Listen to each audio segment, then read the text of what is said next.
This is Chris, your Boomer Tech Guide, and today we're going to have a little fun here. I bet you most of you, now that the holidays are over and you're doing your New Year's resolutions, maybe one of them is to declutter. And you've got a bunch of these old photographs and boxes, and you're kind of wondering what you're going to do with them. So that was one of the things that I wanted to do. So what I thought I would do is use my camera to take some photographs of my old pictures. So what I have to do is I have to go get my camera. So follow me. All right, here we go.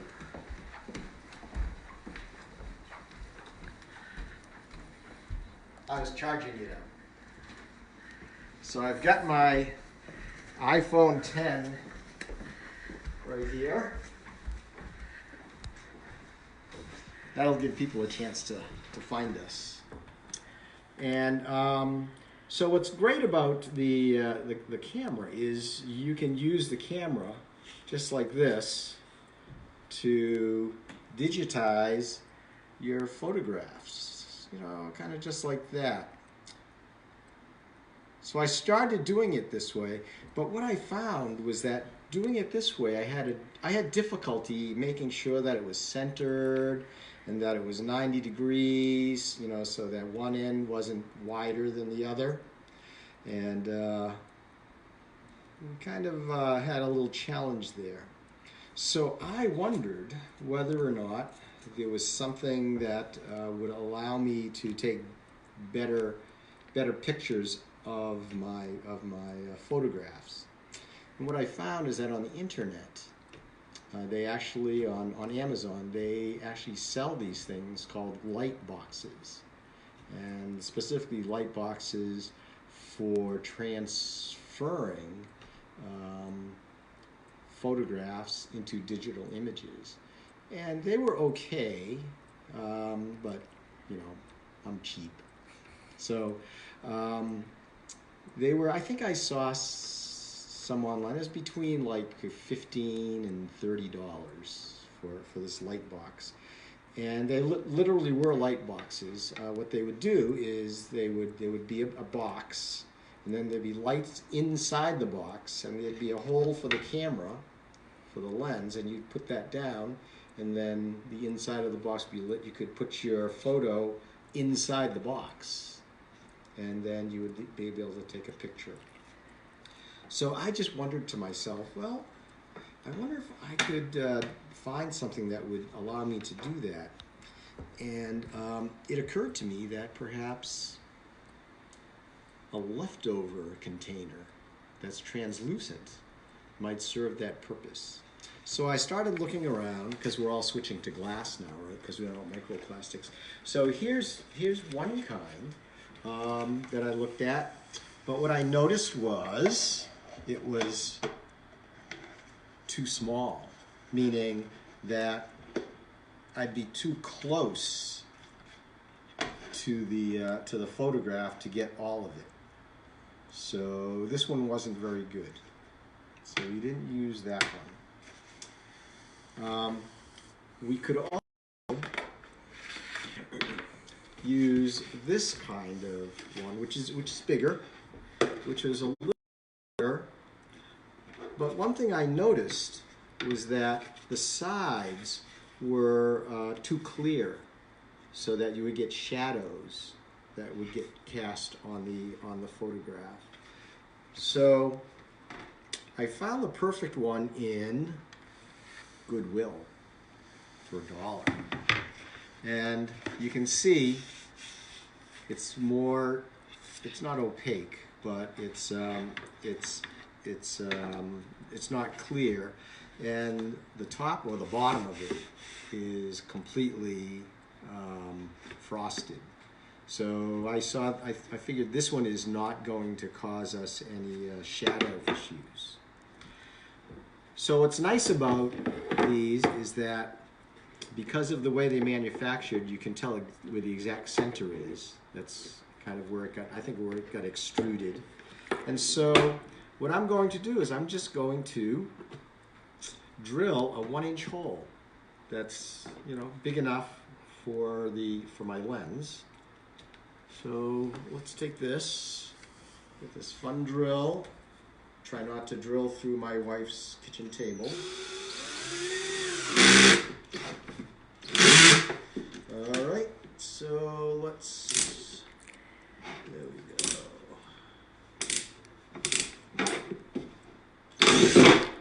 That was easy. So we've got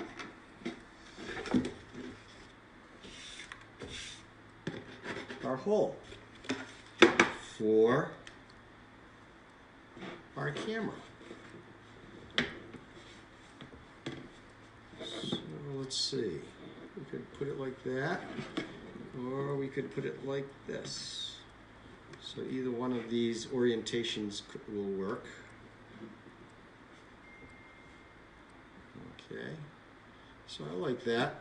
So what we'll do is let's put this photograph right in there.